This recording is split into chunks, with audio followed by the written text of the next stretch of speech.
Hello everyone, welcome to Study Simplified. In today's video we are going to see the advent of Europeans. Last class में हम लोगों ने देखा था कि कैसे ब्रिटिश एंड मराठा के बीच में 3 एंग्लो मराठा वॉर्स हुआ था, जिसमें कि जो लास्ट वाला था, थर्ड वाला, वो कब हुआ था? वो हुआ था 1817 टू 1818। ये आप याद रखिएगा, इंपॉर्टेंट है। तो इसमें क्या होता है कि इसमें मराठास की हार हो जाती है एंड जो ब्रिटिशर्स होते हैं दे इमर्ज एज विक्ट्री। ठीक है, तो इसके बाद से हम लोग को देखना है कि यूरोपियंस का आगमन कैसे हुआ। और एक बात आप याद रखिएगा कि जो ब्रिटिश थे ना, वो पहले नहीं थे इंडिया में आने वाले। ठीक है, उनके पहले कई और यूरोपियन कंट्रीज ट्रेड करने के पर्पज से इंडिया आई थी एंड फैक्ट्री इस्टेब्लिश भी की थी एंड कुछ टाइम यहाँ पर रह के वो लोग वापस गए। कई बार क्या होता है कि कुछ कॉन्फ्लिक्ट होते हैं ब्रिटिशर्स के साथ, जिसमें कि वो कंट्री जो भी पहले आई थी, ठीक है, ब्रिटिश के पहले आई थी, वो लोग अपने सारे सेटलमेंट्स ब्रिटिश के हवाले करके चले जाते हैं वापस। तो हम लोग एक एक करके देखते हैं कि कौन सी कंट्री पहले आई थी एंड उसने अपना स्टैब्लिशमेंट जो फैक्ट्री है कहाँ स्टैब्लिश किया था। तो देखिए, आप ये एक टेबल देख पा रहे होंगे, तो ये बहुत इंपॉर्टेंट है, यहाँ से एक क्वेश्चन निकल जाता है। ठीक है, तो आप इसको देखिएगा। तो देखो, सबसे पहले जो आई थी इंडिया में वो थी पोर्टुगीज़ एंड ये जो कंपनी आई इसने अपना नाम रखा पोर्टुगीज़ ईस्ट इंडिया कंपनी। ठीक है, ये कब आई थी? तो ये आई थी 1498 में एंड इसी टाइम इसने अपना हेडक्वार्टर स्टैब्लिश किया। कहाँ पे? कोचिन में। तो इम्पॉर्टेंट है, ईयर आप याद रखिएगा 1498। ओके, नेक्स्ट बात करें तो नेक्स्ट आई थी डच। ठीक है, फर्स्ट नंबर पे पोर्टुगीज़, सेकंड नंबर पे डच आई थी। डच कब आई थी? तो डच आई थी 1595। ओके, ये 1595 में इंडिया आई। ओके, एंड ये जो अपनी कंपनी स्टैब्लिश करती है वो 1602 में स्टैब्लिश की। कहाँ पे की? तो मसूलीपट्टनम।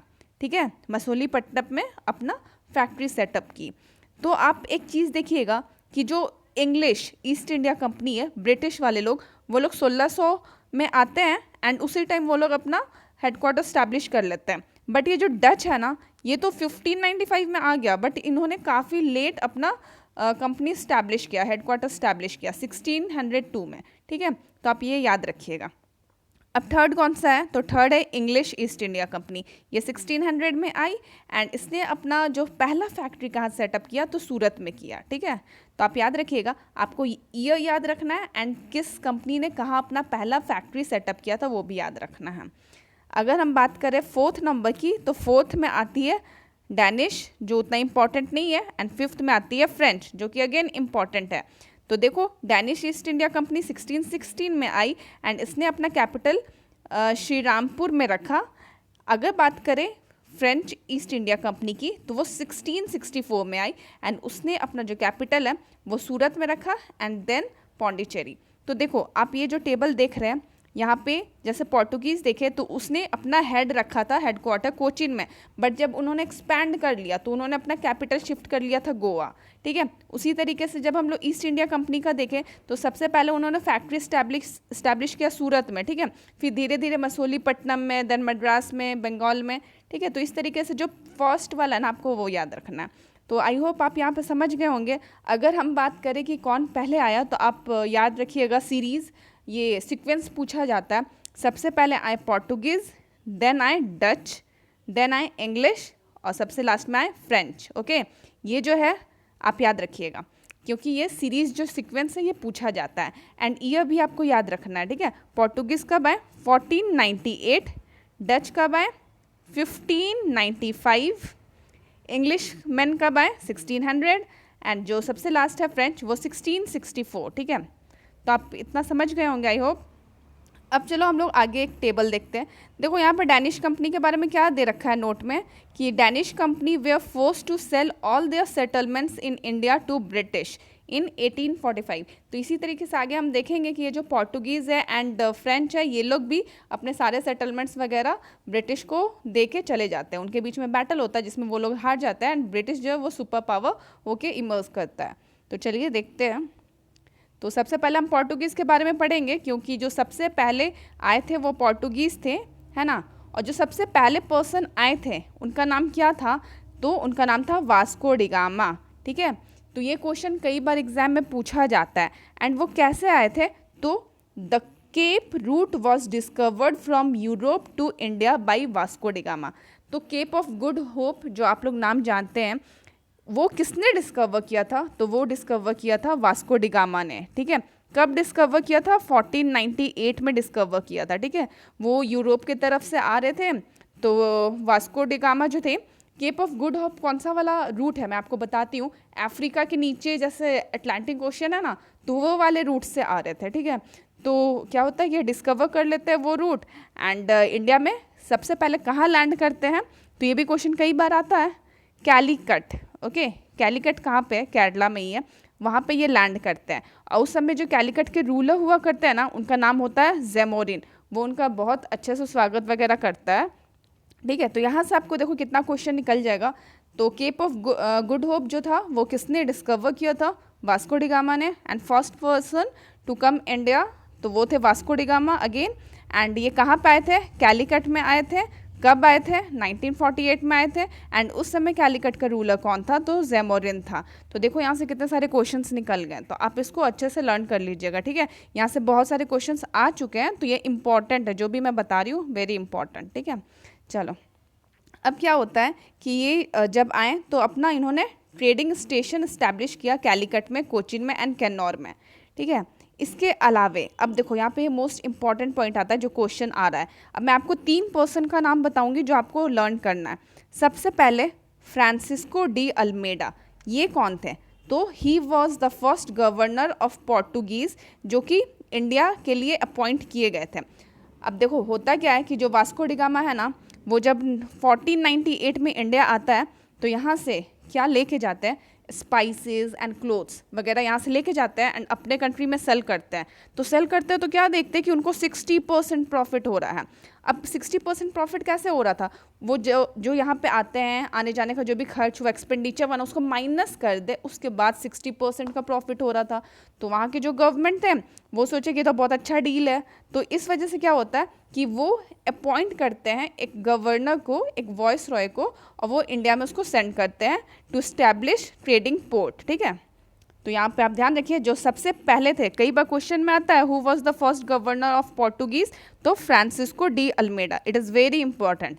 ठीक है, अब जब वो इंडिया आते हैं तो उन्होंने इंट्रोड्यूस किया the policy of blue water. ये कई बार एग्जाम में पूछा जाता है कि the policy of blue water किसने इंट्रोड्यूस किया, तो Francisco de Almeida, very important है, ये कई सारे एग्जाम्स में पूछा गया, पीसीएस के एग्जाम्स में। ठीक है, तो देखो ये जो पॉलिसी ऑफ ब्लू वाटर है ये क्या था, तो इसमें क्या होता था ना कि इसको इंट्रोड्यूस किया था किसने, अल्मेडा ने। तो वो कंट्रोल करते थे इंडियन ओशन का जो रूट है ना, वो पूरे तरीके से अपने अंडर कंट्रोल कर लिए थे, तो इसी को बोलते थे the policy of blue water. वो पूरा कंट्रोल करके रखे थे, जो भी ट्रेडिंग होता था, आना जाना शिप का, वो अपने कब्जे में रखे थे। तो ये था policy of blue water. Next आ जाता है एक और इम्पॉर्टेंट पर्सन जिसका नाम होता है अल्फेंजो अल्बुकर्क। ठीक है, अब ये क्या होते हैं, तो he was second governor of Portuguese. ठीक है, तो देखो इन्होंने क्या इंट्रोड्यूस किया, तो he introduce the policy of imperialism. तो कई बार ऐसे क्वेश्चन आता है, the policy of imperialism was introduced by whom, तो आपको पता होना चाहिए, इट इज़ वेरी इंपॉर्टेंट, ये कई सारे एग्जाम्स में पूछा गया है, एसएससी के एग्जाम्स वगैरह में तो आ ही जाता है ऐसे क्वेश्चन। ठीक है, तो पॉलिसी ऑफ इम्पेरियलिज्म में क्या होता था, तो बेसिकली इट मतलब ये क्या होता था, तो इसमें क्या होता था ना, extending the rule of one country over another country by gaining political and economical control. ठीक है, तो इसमें क्या करते थे, जैसे कि जो पोर्टुगीज़ आए, मैन आते थे जनरली, तो इंडियन वीमेन जो होती थी ना, उनसे शादी कर लेते थे और यहीं बस जाते थे। अब धीरे धीरे क्या होता था, उनका जो कंट्रोल है, पॉलिटिकल कंट्रोल धीरे धीरे बनते गया। तो ऐसा इन्होंने स्टार्ट किया था। ठीक है, किसने, तो अल्फेंजो ने। अब देखो यहाँ से एक और इम्पॉर्टेंट क्वेश्चन आता है कि he captured Goa from ruler of Bijapur. अब गोवा को कैप्चर करने वाले कौन थे, तो वो अल्फेंजो थे। तो ये वेरी इंपॉर्टेंट है, ये कई सारे एग्जाम्स में पीसीएस एंड एसएससी वगैरह के एग्जाम में पूछा गया, तो आपको याद होना चाहिए। अच्छा ठीक है, जब ये गोवा को कैप्चर किए थे फ्रॉम रूलर ऑफ बीजापुर, उस समय कौन था, तो उस समय वहाँ पे जो थे रूलर थे, उनका नाम था आदिल शाह। तो कई बार ऐसे भी क्वेश्चन आता है, तो आप इसको नोट कर लीजिए, ये गिवन नहीं है। Adil Shah was the ruler of Bijapur that time. ठीक है, अब नेक्स्ट इंपॉर्टेंट पर्सन आ जाते हैं जो थर्ड मोस्ट इंपॉर्टेंट है। मैंने बोला 3 पर्सन के नाम याद रखना है, तो ये थर्ड वाले हैं। देखो इनका नाम था नीनो दा कुना, ठीक है। अब इन्होंने क्या किया, he transferred his capital from Kochi to Goa. ये पर्सन वही थे जिन्होंने कोची से गोवा को ट्रांसलेट किया, अपना कैपिटल बना लिया, ठीक है। पहले तो कोची में आके वो लोग सेटल हुआ, उसके बाद गोवा में इन्होंने अपना कैपिटल बना लिया। तो क्वेश्चन आता है which who was the person to transfer the capital from Goa, from Kochi to Goa. तो आपको पता होना चाहिए Nino da Cunha, okay. He is very important, ये VVI है, ये भी कई बार एग्जाम में पूछा गया। तो देखो मैंने आपको ये 3 पर्सन्स बोला, आप इसको अच्छे से याद कर लेना। अब इन्हीं के टाइम में क्या होता है, एक और पर्सन है जिनका नाम है मार्टिन एल्फेंसो। इनके टाइम में एक फेमस सेंट जिनका नाम होता है फ्रांसिस्को जेवियर्स, वो इंडिया आए थे। तो आप इसको बस याद कर लीजिएगा और इसमें ज़्यादा कुछ याद करने का नहीं है। देखो पोर्टुगीज़ से आप एक चीज़ और क्या याद रख सकते हैं कि पोर्टुगीज़ जो थे ना वो फर्स्ट टू कम इंडिया, सबसे पहले फर्स्ट वही आए थे ना, and last to go from India, और सबसे लास्ट में वही गए थे। तो वो कब गए थे तो मैं आपको बताती हूँ। देखो 1961, ये वेरी इंपॉर्टेंट ईयर है, ये कई बार एग्जाम में पूछा जाता है, ठीक है। तो इसमें क्या हुआ कि जब वो 1961 में इंडिया छोड़ के जा रहे थे, तब उनके पास कौन सा स्टेट था, गोवा, दीव एंड दमन। ये जो आज के टाइम में यूनियन टेरिटरी है ना, गोवा स्टेट है एंड दामन दीव जो है वो यूनियन टेरिटरी है, ठीक है, जिसको मर्ज कर दिया गया है किसके साथ, आप लोग मेरे को कमेंट बॉक्स में बताइएगा। तो देखो उस समय क्या था कि जो गोवा एंड दामन दीव वाला एरिया है ये किनके कंट्रोल में था, पोर्टुगीज़ के कंट्रोल में था 1961 तक। अब देखो हम लोग को इंडिपेंडेंस मिल गया था 1947 में, बट 61 तक पोर्टुगीज़ वहाँ पे थे, ठीक है। तो आपको ये ध्यान रखना है। तो नेक्स्ट हम लोग आ जाते हैं, तो डच आएंगे, ठीक है। डच के बारे में मैंने क्या बताया था कि ये कब आए थे, तो ये 1595 में आए थे, ओके। एंड इन्होंने जो अपना हेड क्वार्टर स्टैब्लिश किया था वो कब किया था, तो 1602 में, ठीक है। तो आपको ये याद रखना है। और यहाँ से एक ही क्वेश्चन आता है कि पहला फैक्ट्री इन्होंने कहाँ स्टैब्लिश किया था और कब किया था। तो पहला फैक्ट्री इन्होंने स्टैब्लिश किया था मसूलीपट्टनम में इन 1605। तो आपको ये याद रखना है, यहाँ से एक क्वेश्चन बनता है, ठीक है। इट इज़ वेरी इंपॉर्टेंट, आप इसको मार्क कर लीजिए, SSC वगैरह के एग्जाम में ये आता है। तो अगर हम आगे देखें तो आपको एक और क्वेश्चन, हाँ यहाँ पे 2 क्वेश्चन बनेंगे जो आपको मैं बताई, मसूलीपट्टनम एंड देखो डच क्या होता है, इंग्लिश से हार जाता है एंड वो चले जाते हैं।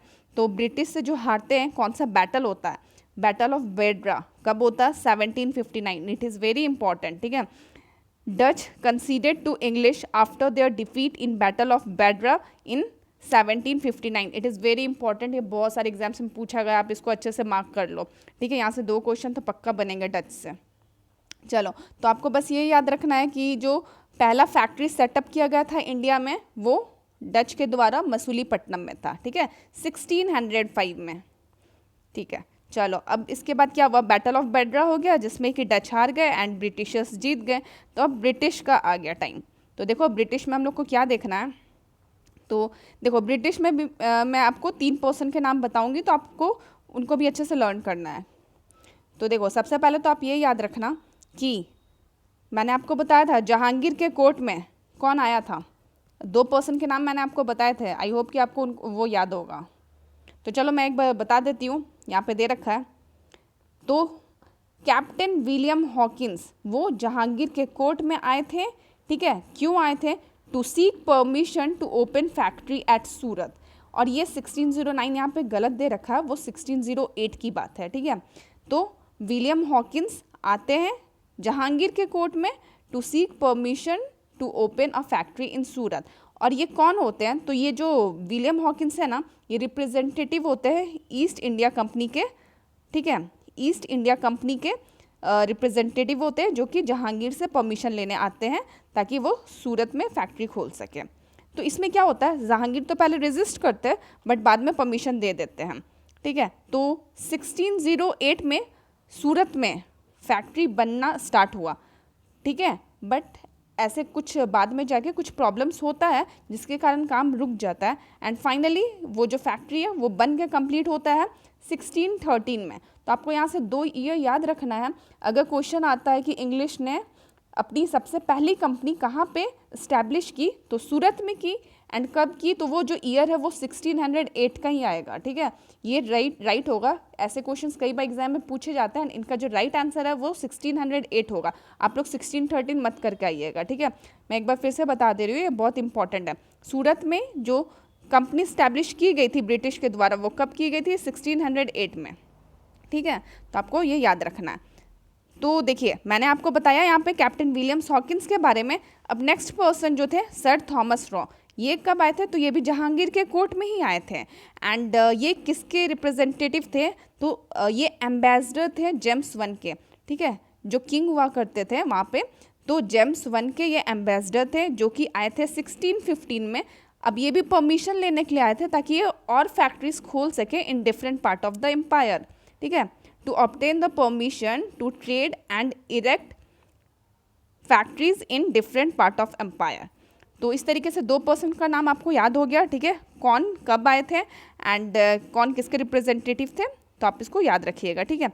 अब यहाँ से जो थर्ड इम्पॉर्टेंट पर्सन है उनका नाम आता है जॉब चार्नॉक। अब ये कौन थे? तो आपको देखो याद रखना होगा कि इन्होंने एक फैक्ट्री स्टैब्लिश की थी। कहाँ पे की थी? तो एक प्लेस है सूतानती, ठीक है, ये वेस्ट बंगाल में है। वेस्ट बंगाल में था, है नहीं। तो देखो क्या हुआ, मैं बताती हूँ हिस्ट्री आपको। तो एक इन्होंने यहाँ पे फैक्ट्री स्टैब्लिश किया सूतानती में, ठीक है। एंड सूतानती के साथ एक दो गांव और हैं जिनका नाम आपको याद रखना है, 2 विलेज, जो कि कलिकटा एंड गोविंदपुर थे, ठीक है। तो ये जो 3 विलेज को मर्ज किया गया तो एक new city of Kolkata establish हुई। तो आपको तो बस ये याद रखना है कि जॉब चार्नॉक कौन थे? तो ही स्टैब्लिश्ड अ फैक्ट्री एट सूतानटी। ये पूछा जाता है कि किसने फैक्ट्री स्टैब्लिश किया, तो जॉब चार्नॉक हो जाएगा। उसके अलावे एक अलग से इन्फॉर्मेशन है कि जो सूतानती, कलिकटा एंड गोविंदपुर, ये तीनों विलेज को मिला के एक न्यू सिटी का इस्टेब्लिशमेंट किया गया जिसको कोलकाता बोलते हैं। एंड कई बार ये क्वेश्चन आता है, ये वेरी इंपॉर्टेंट है, कई बार क्वेश्चन में पूछा जाता है कि which 3 village merge together to form the city of Kolkata. तो आपको ये पता होना चाहिए, VVI है, ये PCS में पूछा गया है, ठीक है। तो आप इसको अच्छे से अंडरलाइन कर लीजिएगा। एंड यहाँ से एक चीज़ इंपॉर्टेंट क्या है कि जो सूतानटी है ना, the factory at Sutanuti was fortified in 1696 and then this new fortified settlement was named after Fort Williams. तो आज के डेट में आप लोग कोलकाता जाएंगे कभी भी तो आपको पता चलेगा वहाँ फोर्ट विलियम्स है ना। तो ये फोर्ट विलियम्स कैसे बना है आपको आई होप अब समझ में आया होगा, ठीक है। ये जो फैक्ट्री था सूतानटी में उसी को फोर्टिफाइड किया गया एंड फाइनली फोर्ट विलियम्स बनाया गया। एंड ये कब की बात है? तो 1700 की बात है। तो आपको यहाँ से जॉब चार्नॉक के बारे में भी याद रखना होगा। तो इस तरीके से यहाँ पे भी मैंने आपको 3 इंपॉर्टेंट पर्सन्स बताया जहाँ से क्वेश्चन निकल के आता है। तो चलो देखो, ब्रिटिश के बारे में हम लोग ने इतना कुछ देख लिया। एंड आपको ये पता होना चाहिए कि जो ब्रिटिश थे ना, उनका जो मनसा था, ठीक है, वो ओनली ट्रेडिंग का नहीं था, ठीक है। वो लोग का जो था इरादा पॉलिटिकल इन्फ्लुएंस का भी था, ठीक है, जो कि हम धीरे धीरे अभी आने वाले लेक्चर्स में देखेंगे।